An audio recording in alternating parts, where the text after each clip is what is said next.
Iran ने 48 घंटे का युद्ध लड़ने की पूरी तैयारी कर ली है। 48 घंटे में ईरान 200 मिसाइल फायर करना चाहता है। 48 घंटे में ही ईरान अब इजराइल को पूरी तरह खत्म करना चाहता है। ईरान ने इस युद्ध के लिए एक बड़ी तैयारी की है। इस तैयारी का वीडियो जब से इजराइल पहुंचा है तब से नेतन्याहू के सभी कमांडर बैकफुट पर नजर आ रहे हैं।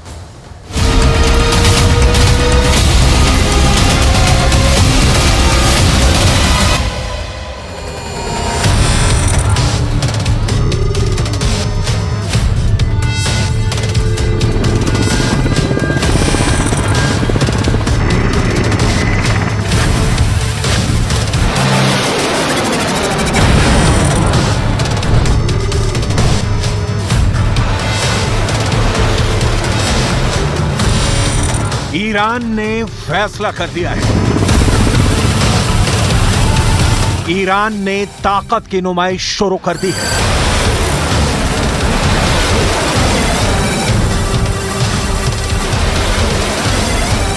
ईरान ने ऐसी फायर पावर दिखानी शुरू कर दी है जिसकी जद में जो आएगा वो मिटा दिया जाएगा।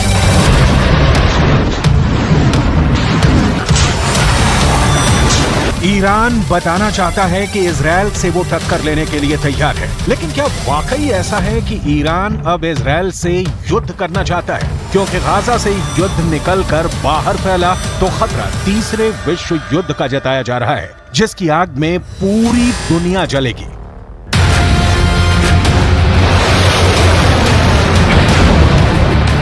ईरान पर इस वक्त पूरी दुनिया की नजर है। इजराइल से लेकर ब्रिटेन और रूस से लेकर अमेरिका तक सब ईरान के इस फायर पावर पर नजर गड़ाए बैठे हैं, क्योंकि इन धमाकों, इन रॉकेट्स और इन टैंकों के टारगेट पर इस वक्त दो देश हैं। पहला है इजराइल और दूसरा है उसकी मदद करने वाला अमेरिका। इन दोनों देशों से दुश्मनी की सबसे नई वजह इस वक्त गाजा है और वहां हो रही बमबारी।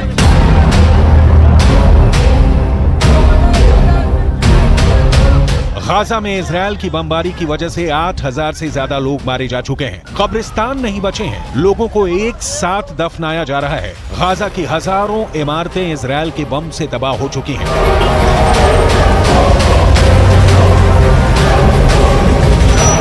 गाजा में 21,000 से ज्यादा लोग घायल हैं और गाजा का हर अस्पताल इस वक्त बुरी तरह जख्मी लोगों के इलाज में जुटा हुआ है। इन्हीं तस्वीरों की वजह से इस वक्त पूरे पश्चिम एशिया में गुस्सा है और इजराइल को बहुत बड़ी वार्निंग भी दे दी गई है। तुर्की ने कहा है कि इजराइल गाजा पर बमबारी वाला पागलपन बंद करे। राष्ट्रपति एर्दोआन ने कहा है कि अमेरिका के बिना इजराइल की सेना 3 दिन में ढह जाएगी। सऊदी अरब ने कह दिया है कि इजराइल गाजा में घुसने की कोशिश न करे, इसका अंजाम बहुत बुरा होगा।